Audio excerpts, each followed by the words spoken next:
Hello students, welcome back to my channel. Today I am going to give you 8 latest defense updates.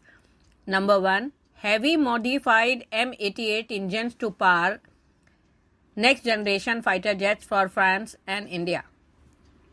In a significant development for the future of military aviation, France Safran Group is working on a heavily modified M88 engine to power its 6th generation fighter jets prototypes.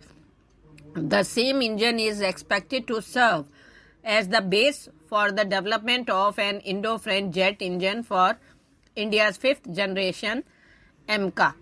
Next, India's SSK Class Submarine starts taking shape. India's state-owned Mazagon Dock Shipyard Limited and the Indian Navy have initiated the design work for a new class of hunter-killer SSX diesel electric submarine. The detailed engineering design is expected to be completed by 2028, with construction on the submarine projected to commence from 2032 onwards. Next, ADE to develop autonomous ship-based VTOL drone with multi-mission capabilities. The Aeronautical Development Establishment is set to design an autonomous ship-based reconnaissance aircraft capable of vertical takeoff and landing (VTOL).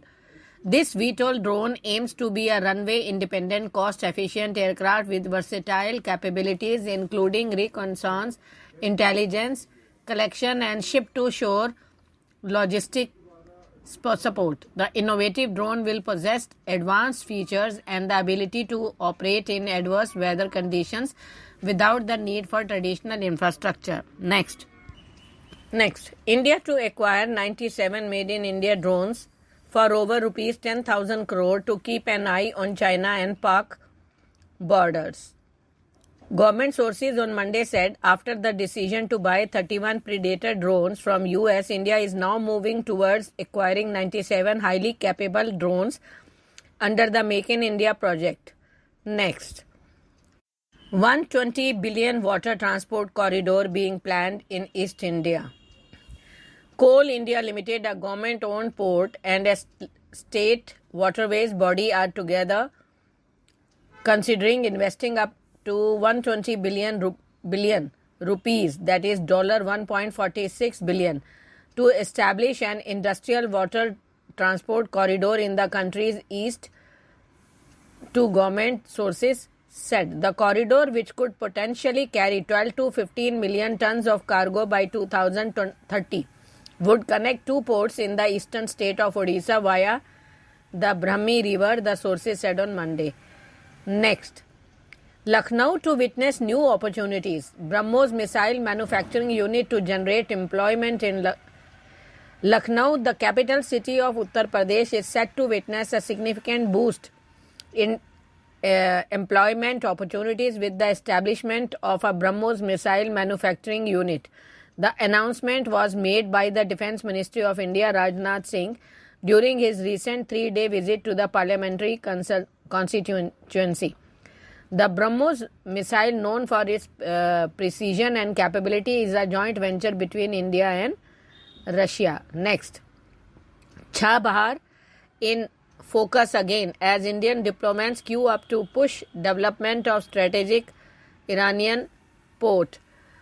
Deputy National Security Advisor Vikram Misri visited Tehran to attend a high-level meeting on connectivity through the international north-south transport corridor. India's ambassador to Tehran, Rudra Gaurav Sresht, took a tour of the Chbahar port to take stock of the situation. The back-to-back visit by Indian authorities are on indication that New Delhi is now looking at operationalizing the port at the earliest.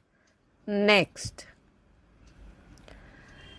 US returns 105 valuable antiques to India after PM Modi's state visit.